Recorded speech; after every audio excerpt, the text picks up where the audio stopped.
Okay, so it's good to see everybody. I know it's a little bit, the classes are choppy because we have a lot of holidays. Tishrei in general, yeshiva doesn't exist really in Tishrei. The only time it exists is between Rosh Hashanah and Yom Kippur, which is only like 4 days, 5 days, right? No, yeah, 9 days, 8 days. But other than that, it's like a break. The Jewish people generally would have vacations twice a year. The only times we'd have a vacation, so to speak, we wouldn't work, would be Pesach, the 8 days of Pesach, and the 8 days of Sukkot. That, in general, I'm talking about as of 50 years ago. Nowadays, we live in America, and people are kind of expected to work during what's called Chol HaMoed, the intermediate days, which we'll talk about.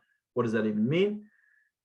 But generally, the Jewish people would take a vacation during this period of time. And now, especially in the month of Tishrei, when you have Rosh Hashanah for 2 days, Yom Kippur, and then Yom Kippur is just like the day before Yom Kippur is a busy day. The day after Yom Kippur is a busy day. And then you're right away preparing for Sukkot. You have to buy a lulav and you have to buy an esrog. We'll talk about how later this week, we'll talk about what do you have to look for when you buy such a thing. If you want to just order from your local Chabad rabbi, that's also you'll be fine. And building of the sukkah and 8 days of sukkah. So for the month of Tishrei, there's no classes. Sometimes we don't even work. In the times of the Beis Hamikdash, in the times of the Holy Temple, for sure we didn't work. The whole month of Tishrei, the men had an obligation to be oila l'regel. You had to go up to the temple for 3 times a year for Sukkot, for Pesach, Shavuos, and Sukkot. So you had to go to the Holy Temple if you lived within the borders of Israel. So that took a long time. Imagine you had to go from Tel Aviv. Going from Tel Aviv to Jerusalem would probably take a week. If you travel by foot, you travel by horse, and you have to schlep a bunch of carbonis, maybe an animal, maybe just fruits. So you can imagine the month of Tishrei was basically a holy month. So there wasn't work. And that's why there aren't so many classes. We're not doing so many classes in Tishrei. It's a little bit choppy. I want to get into a little bit of what's going to happen in preparation for Yom Kippur. I know that there was a class earlier this week on that. I'm not sure if anybody joined. I didn't give it. But nevertheless, I'd like to just give some insights and join along. So there is a custom amongst the Jewish people to do kaparot. Kaparos comes from the word kippur, to atone. So what is this custom?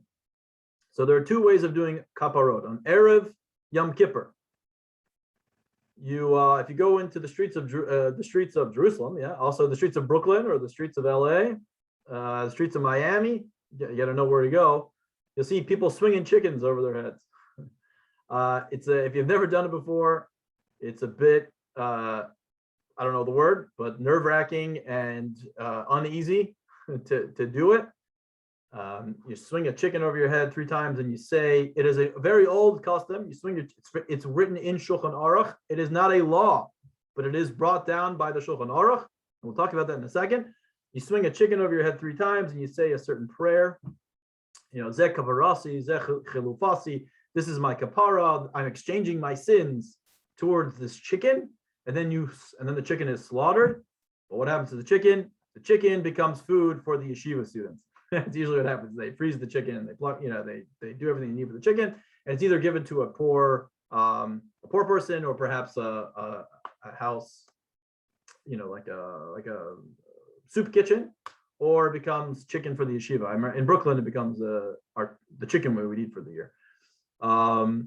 So each member of the family does one.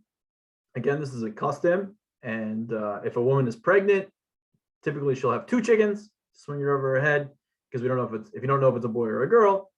By the way, you are allowed to know if you're having a boy or a girl. There is a custom to not know, but plenty of very frum, Hasidic, ultra-Orthodox people do know. In fact, in our community, people know. it's much more exciting for us not to know. Uh-oh, 1 second. Is it healthy spiritually to eat a chicken and then we're giving our sins over to? Let me just, I'll look at the questions in a second. Sorry, I just lost something. Okay, so that's one thing. Now, you don't actually have to use a chicken. You could use money. And very interesting machlokes. That's one of our vocabulary words. Machloked, an argument in the Shulchan Aruch. The Beit Yosef, who is the halachic authority, the one who writes, the Jewish law for the Sephardic Jews, says that it is the Sephardic custom to use a chicken and not to use money. The Ramah, who is for the Ashkenazi Jews, says you can use money. Ashkenazim typically do use chickens, but if you live in a place where you don't have chickens, you use money. It's enough for a meal, and a meal is considered either $3 or $9, $7, whatever you can do, and then you put that money into tzedakah. The Beit Yosef says to use money. The Beit Yosef says to use money, and the Ramah says to use a chicken, or you could use money. Apologize. Sephardic Jews almost exclusively use chickens, not money, exclusively chickens. Now, the reason why you didn't want to use a chicken, why did he bring down you didn't want to use a chicken? Because it looks like some sort of idol worship. I think like back in the day, wherever he lived, whatever, like that's what people would do. They would like swing chickens around and do these like potions and whatnot. So he says it's better not to do it. But the Sephardim nowadays almost exclusively do chickens. Very interesting, very interesting. And you'll find many Ashkenazim that will do money, even though it's the opposite. I think we're going to do chickens in downtown Detroit. Sometimes we don't have chickens. We do have chickens, whatever. So that's called Kapparis. That is done at night. You can do it anytime you want. You can do it now. You can do it today at any time. You don't have to do it. Again, you can use money. There is a halachic obligation for men to go to the mikvah one time of the year. A Toradic obligation for a man to find a kosher mikvah and to go use it Erev Yom Kippur, on the eve of Yom Kippur. What is a halachic? What is a mikvah? So there's obviously like a mikvah that that women go, that normally women would go, or if someone's converting, they'll go to that. But also any body of water that is natural, that has at least 40 saw of water. Rainwater has to be completely rainwater. I'm not going to get into the intricate details of building a mikvah, but an ocean is a mikvah, a lake is a mikvah, not necessarily a man-made lake. Sometimes yes, sometimes no. A pond, sometimes yes, sometimes. A pool is not considered a kosher mikvah. However, if you do not have a halachic body of water, a kosher mikvah, it's better to go to a pool. You should do everything you can to go to a mikvah on Erev Yom Kippur. The mikvah in our shul it's wild. A lot of people come to it. So there's usually like 2 or 3 people that use it on a daily basis, and then there's like 200 that use it that day. We'll be doing that. So actually we go a couple times. In Orthodox, sometimes we go 3 times. Like Hasidim go 3 times. You don't have to. You only have to go once. You only have to dip once. Get back out. All good. But we go in the morning. We go in the afternoon before the meals that we're going to talk about, and then we go again right before Yom Kippur. There is a mitzvah to have 2 festive meals on Yom Kippur. Where does that come from? In the Torah, it says on the 9th day of Tishrei, or the 9th day of the 7th month, which is Tishrei, you should afflict yourselves. And then it says later on the 10th day, you should afflict yourselves, because that is a day of atonement. So which one is it? Is it the 9th day that we afflict ourselves, or is it the 10th day? The 10th day is Yom Kippur. The 10th of the month of Tishrei is Yom Kippur. So what's with the 9th? So our sages say, the tradition is from Moses that you should afflict yourself by eating. Now, what does that mean? Why afflict yourself? Why does it afflict yourself? First, it says you should have a festive meal. You should have a festive meal on the 9th of Av. It means to say to have a festive meal on the 9th of Av. And not only that, you should have another festive meal to commemorate the 10th, because normally on a holiday, we eat a meal. And as we spoke about many times, eating a meal, what's so significant about that? Because the kedusha of the day, the holiness of the day, when you say a blessing, becomes infused into the food. We consume the food, and now we've materialized the spiritual, so to speak. The holiness of the day, the spirituality of the day has become infused into the food. So it becomes materialistic. It becomes material, which is our goal, to spiritualize the material. We consume the food and we elevate the food. That is why every holiday we have food and drink. But on Yom Kippur, we're not allowed to do that. But we really should. It's the holiest day of the year. If there's any day to chaperayim, if there's any day to actually consume food, it would be Yom Kippur. Et sumoy shel yom mechaper. The essence of God is revealed. But so says the sages, and it's brought down from Moses, that that the second meal is as if your fasting is to commemorate, is, so to speak, the meal that is for Yom Kippur. And that first meal is why it's called an affliction, but really the idea of the affliction, one of the ideas is that affliction is to afflict yourself doesn't mean to hurt yourself. It means to purify yourself. And by having in mind the holiness of the day to come, through that first meal, it works as a proper preparation for the second day. So it's a very Kabbalistic idea, but nevertheless, you should try to have 2 meals. You should try to have 2 meals the day before Yom Kippur. A meal consists of having bread. There should be a little bit of wine. We have what's called the kreplach. Kreplach means dough surrounding some piece of meat. I know my neighbor, he doesn't really like kreplach, like the normal kreplach, which is it's like a pierogi. It's a pierogi. He doesn't like it, so what he does is he takes a little bit of a hamburger. He buys big buns and then he makes a hamburger, and then he covers over the whole hamburger. The idea is the blessings are covered over. The blessing, the meat is we want to reveal that which is covered and reveal the meat, reveal the blessing. So we cover it and then we eat it, and it reveals the meat. Yeah, it reveals the blessing. So he likes to take a hamburger with a big bun, takes a bite, and that's how he keeps his. That's how he does his kreplach. It's very good. So there are 5 things that we don't do on Yom Kippur. There's no relations. We don't bathe ourselves, anoint ourselves. We don't wear leather shoes. We don't eat and we don't drink. And it's a Shabbos. It's called Shabbos Shabbosin. It's the Shabbos of all Shabbases. So we don't wear leather shoes. I know I wrote Crocs in my little quiz. People got, I don't know, it's like a big right-wing organization. I don't know. All the politics start coming out. You can wear Chuck Taylors. You can wear anything you want. Just don't wear leather shoes.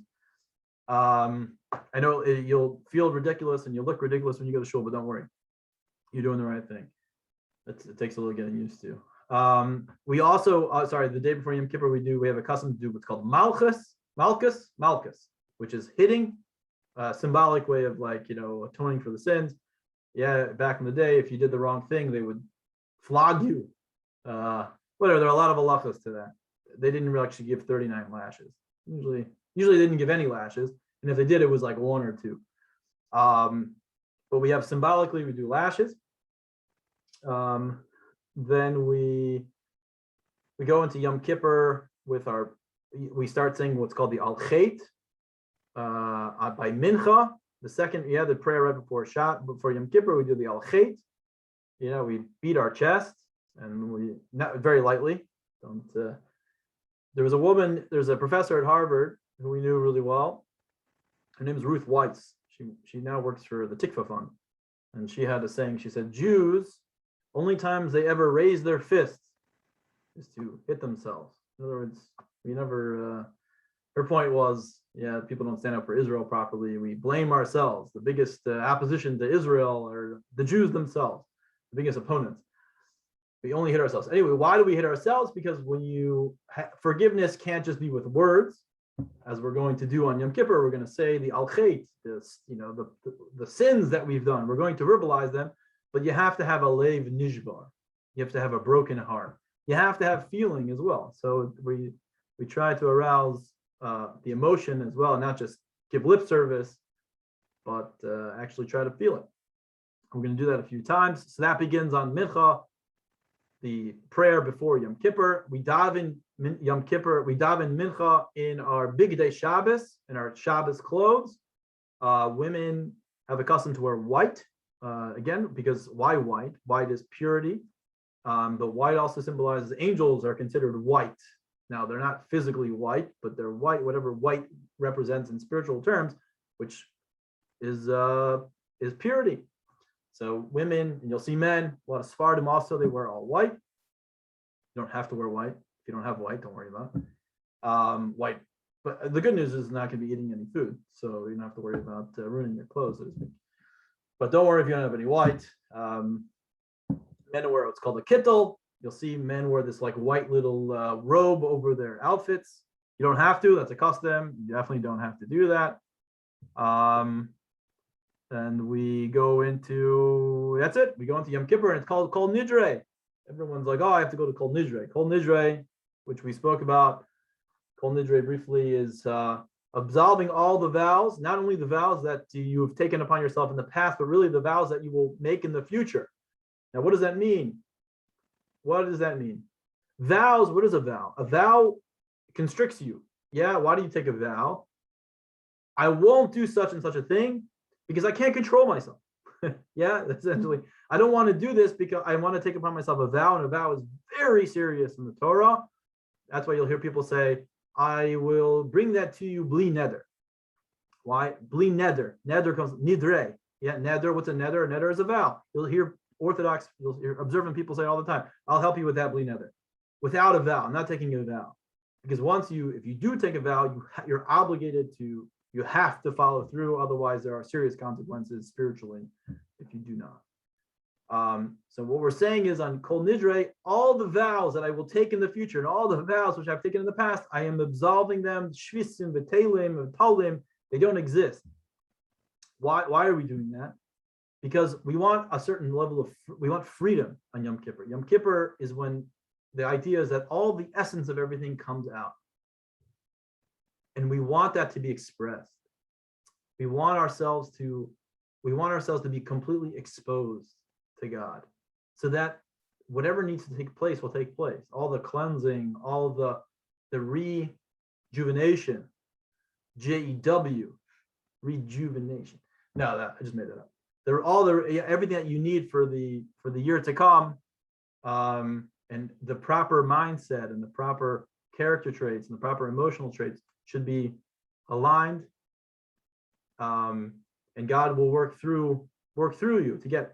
Now you have to work on it. Don't think like you're just going to rock up as like some spiritual person and God, do your work to me. But there's a symbolism. It's a sort of symbolism, and obviously there is some sort of spiritual energy. There is a spiritual energy, that essence of God is taking place, and we're trying to bring ourselves up to tap into that and for it to work through us. The idea is, again, Kol Nidre, I want to be free. I want to be free of anything. I want to start over. I'm a new person. I don't need the same things I needed in the past to get me in the right path. I don't want them this year. I want to be perfect, and I'm a new person. So that's really you are. You're a new person. And so I don't need all that. Maybe you'll make throughout the year, you'll make new ones. Maybe. But we certainly don't want to come in like, oh, I'm already a shlamazel. I'm already a failure, because you're not. You're coming in with a new energy, and you're a winner. So we want to express that. So there's Kol Nidre. We'll take out 3 Tefer Torahs. You'll see that they'll honor they'll honor certain people to hold the Torahs. It's kind of a long service. You might not. Rosh Hashanah at night is very short, but unless there's a long speech. But Kol Nidre is a pretty long service. We do the al-chetz. There's lots of al-chetz, a lot of the banging of the chest. Now I want to get into a little bit about what's going on in Yom Kippur. our sages say once the Beis Hamikdash was destroyed, it kind of goes along the lines of Isaiah, the prophet Isaiah. What happened? God said to Isaiah, build the Beis Hamikdash, build the third temple. Now, the Jewish people were in exile. There was no way they were going to build the temple. So Yeshayahu asked Hashem, what do you mean build the temple? We're not in a state, we're not free. We can't build the temple. And Hashem said to Yeshayahu, said to Isaiah, if you learn about the laws of the temple, you learn and verbalize the words of the temple, the words of the building of the temple, I consider it as if you have built the temple or you are building the temple. Now, with that same spirit and that same idea, our sages say the substitute for the Beis Hamikdash, we did service in the Beis Hamikdash. The Holy Temple was a very busy place. There were lots of karbanos going on. There were courts going on at the same. People were coming to visit and bring sacrifices and bring gifts. And it was a whole very busy place. It was the glory of the Jewish people. There were open miracles. So what do we do in place of that? There were 3 sacrifices that a day, the Shachris, Mincha. Well, there were 2 a day, and then there was if you didn't make it in time, you could do it at night. That's the Mariv prayer. So we do 3 prayers a day in place of the 3 times we would give a sacrifice. On Shabbos and on Rosh Chodesh, there was what's called a Musaf offering. There was an additional offering for Shabbos, an additional offering for Rosh Chodesh, for Rosh Hashanah, for Yom Kippur. So that's why we have on Shabbos, on these different holidays, Musaf, this extra, the Musaf means additional. On Yom Kippur, it was crazy busy. And who did everything? The Kohen Gadol, the high priest. He would stay up the whole night before, studying the laws of the Torah, the laws that he's going to have to deal with tomorrow. It's very interesting. It's a whole interesting story. He didn't wear shoes. He didn't want to go to sleep so he wouldn't have a seminal emission. They would, in order to keep him awake, which never happened. That was one of the miracles of the Beis Hamikdash. To keep him awake, they would take off his shoes and socks, and you would have to keep his foot on they would put his feet on the stone floor. It was very cold, and that would keep him awake. You can imagine, like this 81-year-old man that's going to be doing a whole crazy service the next day. So the service was it was packed. There were many different karbanos that he had to bring. He would change his clothes multiple times. He went to the mikvah multiple times. He would say certain prayers on behalf of the Jewish people. The highlight of the service was the Holy of Holies. He was only allowed to go into the Kodesh HaKadoshim, the Holy of Holies, 1 time a year for one specific moment.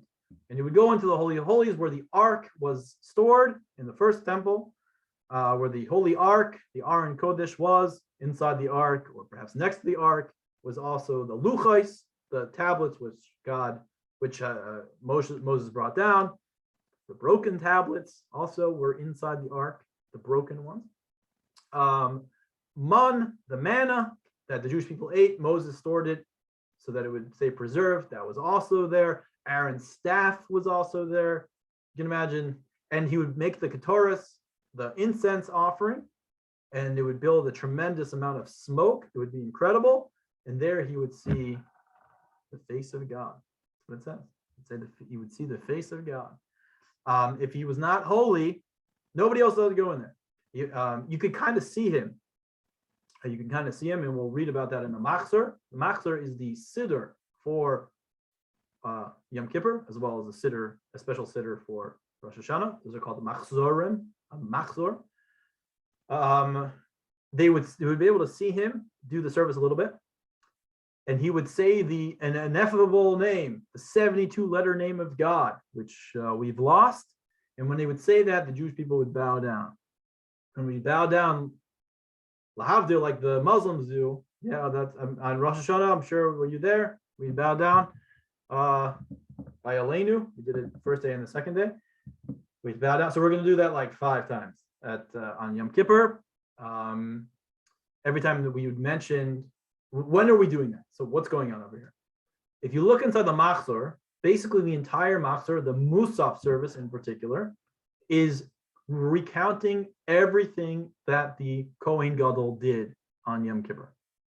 That's why there's like achas v'achas, achas v'shtayim. He's throwing the blood. Yeah, it's going to. Just read it in English. It's like amazing. All the different. He would go here. He would shech this. Somebody else would hold this. He would change his clothes. Then he would go into the mikvah. Get back out of the mikvah. He would put on gold garments, white garments, and then it would be like. Then all of a sudden he's going into the Holy of Holies. He's saying God's name. You're going to bow down. He comes back out. He does whatever he's got to do. He goes back in. He says God's name. We bow back down. Because what happened was the Jewish people, the Israelites, basically anybody who wasn't a Kohen or from the tribe of Levi, would be hanging out in the courtyard outside of the temple, and they would be watching the whole service. And anytime you would say God's name, that's when we would bow down. They would all bow down. So to commemorate that, we do that as well because we're acting like as if we're there. So it's a very busy day. A very busy service, and it's great. Like if you really follow along, I'm telling you, it's a whole different experience. Don't think about your hunger. Think about that. Like read it. Hopefully, the rabbi will give some sort of insights of what exactly is going on and the deeper significance behind that at that period of time. There are 5 prayers on Yom Kippur, corresponding to the 5 levels of the soul. The last prayer, which is unique, right? The most we ever do is 4. Mariv the night before, Shachris, Musaf, Mincha, and then there. On Yom Kippur we have 5. The 5th one is called Ne'ilah. Ne'ilah means closing. The gates are closing. As my rabbi would always say in North Carolina, the gates are closing, but you're on the inside. So it's a very fundamental concept in Chassidus and in Kabbalah, especially. That as the day mincha, as the day progresses, a holy day, it gets holier and holier. Mincha is called the Razin de Razin. It is called the secrets of the secrets. Razin de Razin. It's the whole secrets of the day. In other words, mincha is the holiest time of on Shabbos. Mincha is the holiest time. Rosh Hashanah mincha. In other words, the moments right before the Yom Tiv is about to go out, it's a very holy time. That's why in a Chabad shul, you will be singing a lot of nigunim, usually, typically, at the end of a Yom Tiv. On Shabbos as well, there's usually a Hasidic discourse, a very deep Hasidic discourse, together with a lot of nigunim, melodies. We get into more wordless and less words, less physicality, and we go into more ethereal, godly, spiritual modes. So Ne'ilah is the holiest time, and we're going to say certain things out loud. Like we're going to say, you'll see. We're going to say Shema Yisrael 3 times. Baruch Shem Kivod Malchus Le'olam Va'ed. We're going to say it 7 times out loud. Everything's going to be said out loud. We're like angels on Yom Kippur. On Yom Kippur, we're like angels, and the story goes as follows: that when we say Shema Yisrael, we say Shema Yisrael Adonai Eloheinu Adonai Echad, Baruch Shem Kavod Malchus Le'olam Vad. Now, when we say the Baruch Shem Kavod Malchus Le'olam Vad, that second little part in the Shema, we say it quietly. Why do we say it quietly? One of the main reasons why we say it quietly is because Moses overheard a conversation between 2 angels, and when he was receiving the Torah, and he heard them say Baruch Shem Kavod Malchus Le'olam Vad. So he stole it. He said, I'm going to use that in the liturgy. And the Jewish people are going to say that, but we're going to say it quietly. Now, we also say it quietly because it's not actually written in the Torah. Shema Yisrael, it just goes Shema Yisrael to the V'ahavta. But the story is, Moses added in there that we should say it because he overheard the angel say it. Because on Yom Kippur we're like angels. What does that mean? We're as holy and ethereal. And we're beyond the physical world. We're more like angels. Therefore, we're going to say the Baruch Shem Kavod Malchus Le'olam Vad out loud. We're not going to whisper it.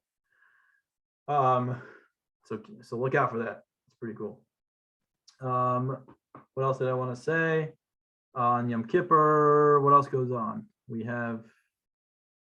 It's a long day. So the best nigunim. Actually, the best Hasidic melodies. Dun, dun, dun, dun. Okay, Mincha time. We read the story of Jonah and the whale. Jonah and the fish, not a whale.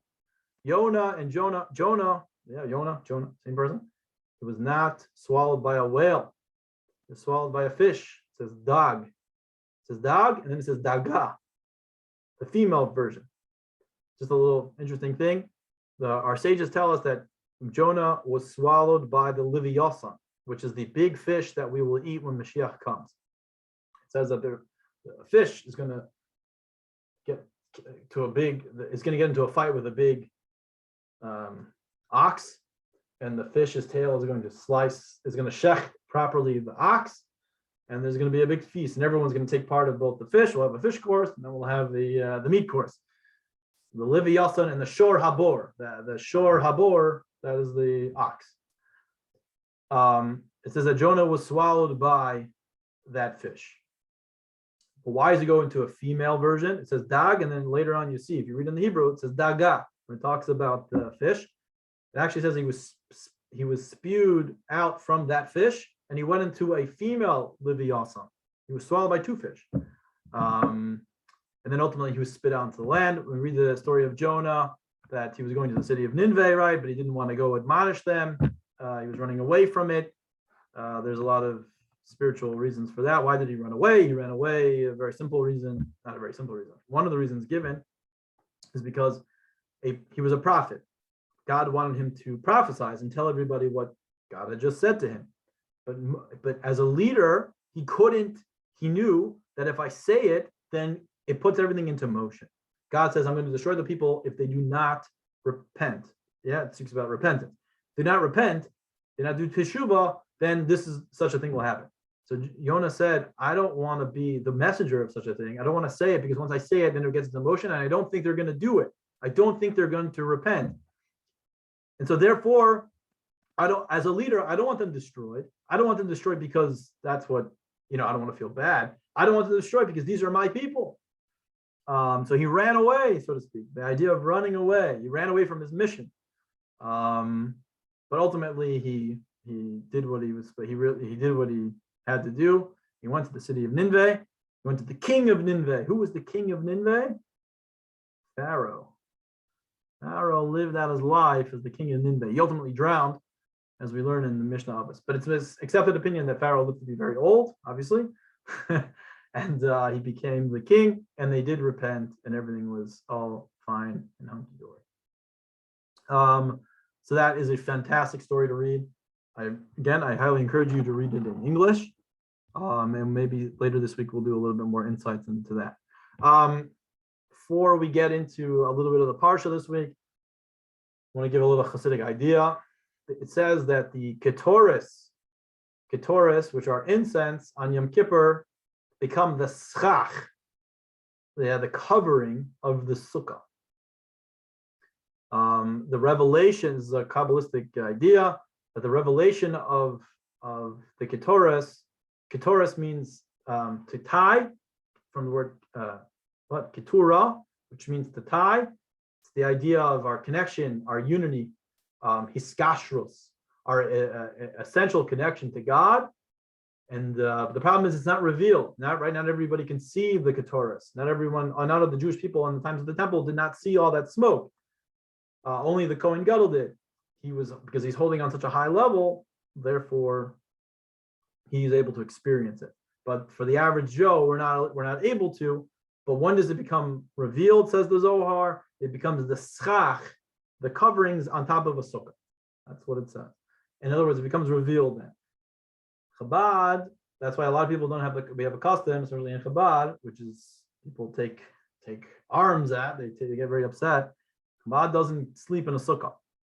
Sukkah is going to start Monday next week, so it's a very short window when Sukkah starts, so I don't think we're going to have much time to talk about Sukkahs, but Chabad does not sleep in the Sukkah, and the reason why is because the Sukkah is extremely holy. How could you sleep at that level? It's called Makifim Debina. This revelation of godliness, which is so great, is revealed in the Sukkah. You can't. How could you sleep in front of such a thing? So we actually don't sleep in the Sukkah. And the Sukkah is extremely holy, and the Sukkah is the ultimate holiday. I wonder, I'm just going to tell you, the day before Sukkot, if it's warm where you are, The day before Sukkot, I bet you it's going to get cold and rainy. Just watch. I don't know. Every year that just seems to happen. Obviously, unless you live on you live in Australia, then no fair. Whatever. South Africa. Sukkot is Mansim Haazinu. It's a time of a rejoicing. It's a time of joy. And I just want to mention why Sukkot. Why is Sukkot called joy? The whole idea of when Sukkot is seemingly inappropriate. Why do we sit in Sukkot? Sukkot is to remember, is to commemorate when we left Egypt. We left Egypt. It says that the Jewish people, while we lived in Egypt, while we were traveling in Egypt, we sat in booths, in sukkahs. So seemingly, we should be eating on Pesach. We should be having our matzah, commemorating. Pesach is when we commemorate the leaving of Egypt. We should seemingly be eating our matzah inside of a sukkah. Why do we celebrate specifically in the fall, right after Yom Kippur? Well, it's freezing cold outside, rainy, stormy, like not ideal. Because one of the lessons is Sukkot is the only holiday called Simchasenu, a time of our rejoicing. No other holiday has that. Pesach is Zman Cherusenu, the time of our freedom. Shavuos is Matan Torah, at the time of the giving of our Torah. But only by Sukkot do you hear Zman Simchasenu, the time of our rejoicing. So what God was trying to tell us is you can have joy. Joy is not bound by any specific time. You don't only have to have joy after you experience a freedom or some sort of breakthrough. Yeah. Freedom can be at any time. In fact, it can be a time when it's cold and cloudy and rainy and uncomfortable. Physically, everything is uncomfortable, even emotionally, even spiritually. It can be like an uncomfortable time. It doesn't make a difference. Joy is any time of the year. And we'll see that theme throughout this of working through joy at any time of the year, many times in Sukkot. I just want to say one last thing before we get into the parsha. The Torah talks about the esrog. The Torah doesn't mention the word esrog or etrog. It doesn't say that. It says you shall take a pre-eitz hadar, a beautiful fruit. And we know from tradition, you should take you should take a beautiful fruit and shake it for 7 days or 8 days if you live outside the land of Israel. But why doesn't it say? But we know from tradition that it refers to an etrog. Why does the Torah call it a pre-eitz hadar, a beautiful fruit? Well, there's something unique about the esrog, other than any other fruit, unlike any other fruit. The esrog grows throughout the entire year. It takes a whole year. Well, it takes more than a year, but it's not like it just it doesn't only just work in the summertime or in the fall time, like a lot of other crops. It stays on the branch and continues to grow throughout the year. And more than that, it absorbs all the elements, whichever kind of element you put at it, it absorbs it and uses it out for growth, whether it's snow, ice, rain, heat. It doesn't just survive, it thrives. It incorporates all of those things and uses it out for growth. That's one of the tricks for Simcha. That is why, again, this theme of Simcha, the Torah was trying to drill into our head that Simcha needs to be, first of all, you have to have Simcha every single day. And there's tricks to it. And it's not dependent on any circumstance or anything put upon you. That's why, as we always say, happiness, why is happiness? The Torah has like 8 definitions of joy. In Judaism, in the English language, happiness is like, that's the big, I want happiness. The problem with happiness comes from the word hap, which means by chance. That you can only, it says the world, you can only have joy, happiness by chance if something good, some good fortune falls upon you. But says the Torah, no. The word for joy is simcha, which comes from the same words as machshava, which are thoughts. Yeah, machshava and simcha, thoughts and joy are the same letters.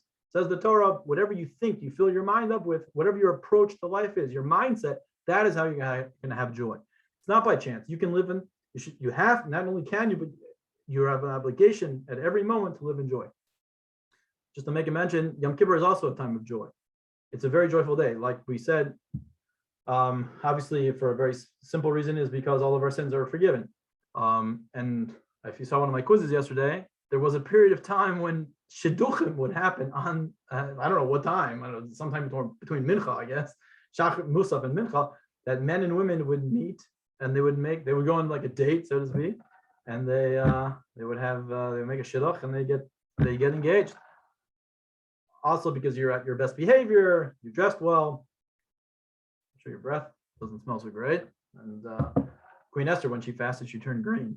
Not hopefully that doesn't happen to any of us. Okay, so I'd like to go into the parsha a little bit. Parsha Haazinu, which is very interesting. Haazinu means a song. The Torah says that Moses said you should write down this song for yourself. So in a very simple meaning, simple way of looking at it.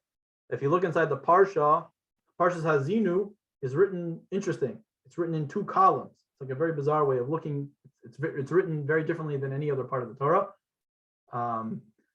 because it should be written like a song. The Parsha should be written like a song. And what Moses was teaching us was why a song specifically. The sages say that it doesn't just mean this Parsha. Moses was saying every person should write for themselves a Torah, and it should be for you a song. What is a song? A song is something that brings joy, and it's sung with gusto. It gives you confidence. Yeah, music can take you to a totally different place. Music is very holy. In the Beis Hamikdash, in the temple, there would be music. If prophets wanted to prophesy, they would have music. They would play music to get them into a mood. And anything with a lot of holiness comes with a lot of klipa. Yeah, it comes with a lot of negative, unholy elements attach themselves to it. So you have to be very careful. Songs can really bring a person to do the wrong thing. Again, emphasizing the fact that it can carry you emotionally to a different place. So Torah, what Moses was saying is that the Torah needs to be for you a song. You should sing it with gusto. It should change you emotionally. It should take you to another place. It bring you up to a much higher place. That's how you have to see the Torah. Interesting note, Moses says you have to write for yourself a Torah. Every person has an obligation to write for themselves a Torah. But you don't have to actually write yourself a whole entire Torah. You only have to write one letter. And you don't even have to write the letter, halakhically. I think maybe I did once. I'm not sure. But you have to just buy a letter. You can go on Chabad.org. You can buy a letter. So they're writing a Sefer Torah somewhere. You give whatever, $2, $3. And that is your letter. They'll tell you which letter of the Torah you are, from which parsha, and everything like that. You have an obligation to have a letter in the Torah, and it's considered as if you wrote the entire Torah, because if a Torah is missing at least one letter, it's not considered a Torah. But if you are part of the process of writing of a Torah, it's considered as if you wrote the entire Torah. So if you have not written a Torah, if you have not bought a Torah letter, a letter in the Torah, you should go on Chabad.org right now or after this class and do that. So it's called a song, and that's basically. And I want to say, something very interesting. So the Ramban, 13th century Rishon, who lived in the times of Rashi, argues with Rashi. Rashi is the foremost commentator on the Torah. Rashi is so important that when the Gutenberg printing press came out, the first thing that the Jewish people as a whole, entire world, commissioned to have printed was Chumash with Rashi. Not just the Chumash alone, but Chumash with Rashi. So Rashi's pshat, Rashi speaks to a 5-year-old child. Rashi is everyone holds by Rashi. The second most held by person in the Chumash is the Ramban. Nachmanides from the 13th century lived in, where do you live?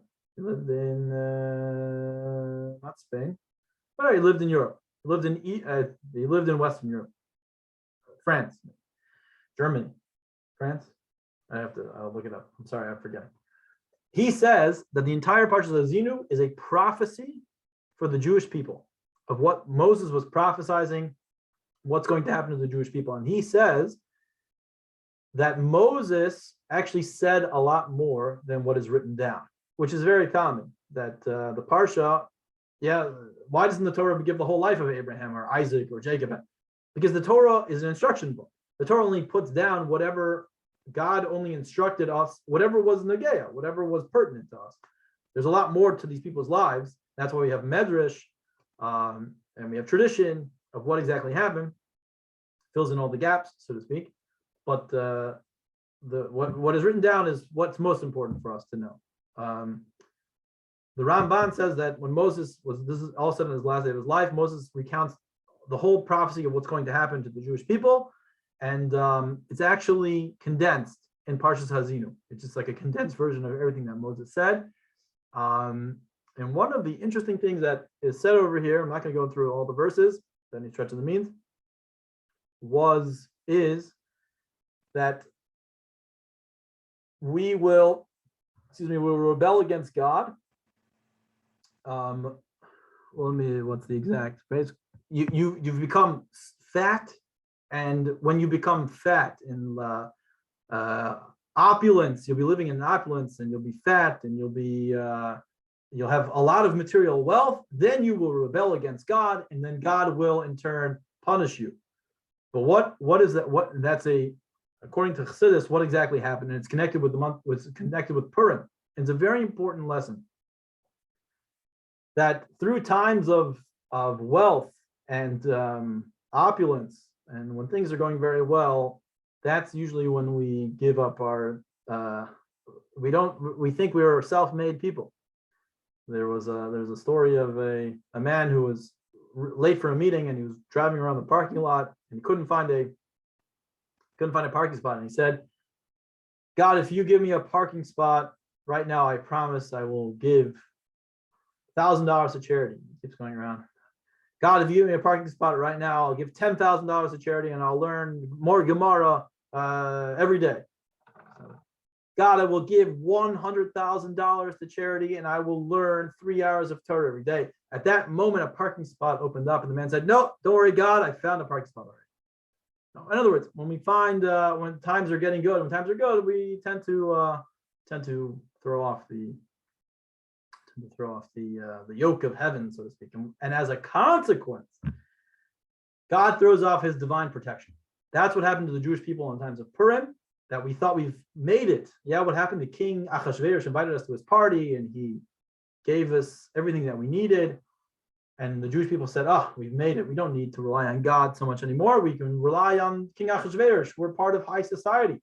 We're not Jews, we're Germans. So what happened? Now I shouldn't really say it. The next thing I'm going to say, I should really take back what I just said. Yeah, we think we've made it to high society, and we've made it to high society, and what happens is we don't care about God's protection. We're not the yoke of God's protection anymore. And God says, fine, if that's how you want to play, then I'm going to, as a consequence of that, God is only wherever you let Him in. So as a consequence, I'm not going to have my divine protection around. And then that's usually when calamities happen to the Jewish people. That's why I want to take that. What I just said. The Holocaust and everything has nothing to do with that. It was a completely different thing. I shouldn't have said that. But when you rely upon man and you forget about God, as a consequence, I'm throwing off the yoke. So therefore, the divine protection leaves. And as a consequence, calamities happen. But what's unique is that God says, I will strike. What does He say right after that verse? I will strike down I will strike down my enemies, says God. Who are my enemies? The Jewish people, the enemies of the Jewish people. That God says, whoever the enemies of the Jewish people are considered my enemies. I know it's a little bit taboo to say, but the Jewish people are a chosen people, a chosen nation that God, for whatever reason, decided, for no reason whatsoever, as we learn from Purim, God chose the Jewish nation to be His nation. As we say in this week's Parsha, it says, that the Jewish people are my inheritance. They are my portion. The Jewish people are my portion. The progeny of Yaakov is my inheritance. Chevel Yaakov Nachalasa. That God chose us to be His portion, for whatever that means. Which means that I've taken what happens to you happens to me, and therefore I will ultimately come back and put myself over you as a divine protection, as my people. You can't really run away. Now I just want to say, Chevel Nachalasa says that we are the inheritance of Yaakov. We are the children of Yaakov, are God's inheritance. Now the word for the people of Yaakov, the progeny of Yaakov, is Chevel Nachalasa. which literally means the rope of Yaakov.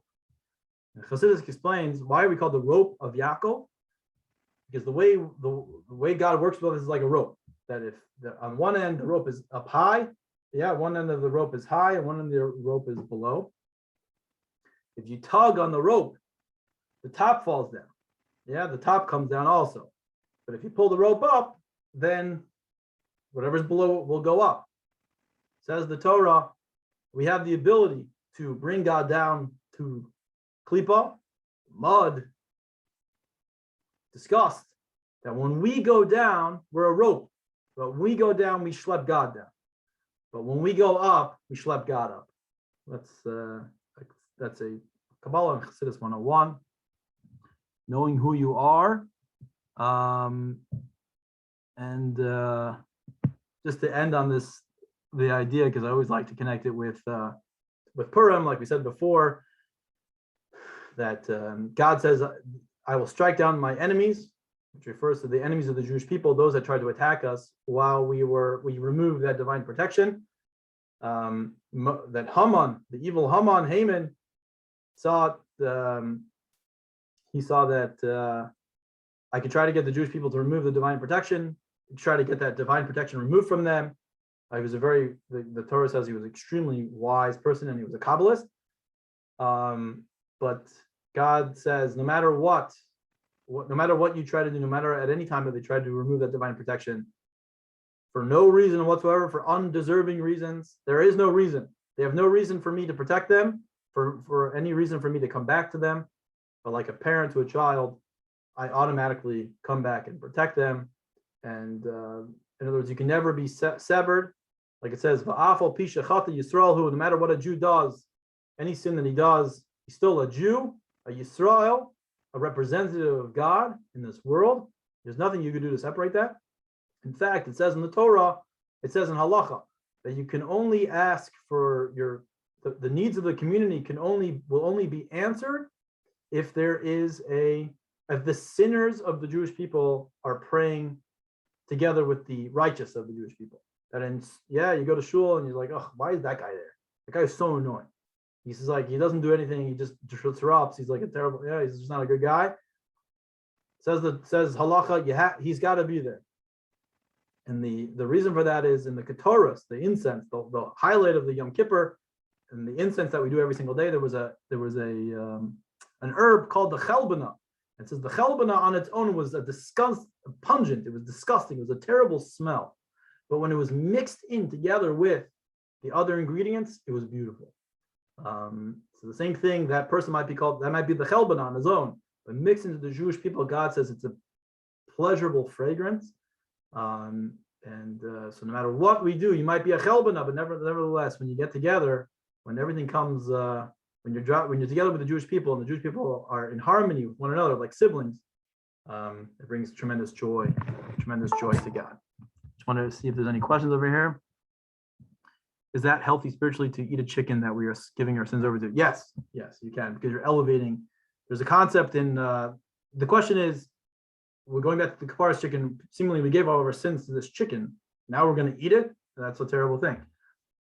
It's the concept of Zedinus Nase Zakius, that even the Torah says that even sins done on purpose, which are called Zedinus, sins done on purpose, when a person changes and does teshuvah, and he becomes he starts living a proper path, all of those sins become stepping stones to where you are now. And so therefore they become merits. They become your merits. So typically we think inadvertent sins are, and then we change those. That was good because it gave us like a certain energy to teshuvah, a certain energy to come back. We felt terrible. But no, nevertheless, even says the Torah something very amazing, which is incredible on Yom Kippur, that even those sins which you did on purpose have now become stepping stones for greatness. And with that, anybody have any questions? We ran out of time. Okay, class tonight, and I hope to see you soon.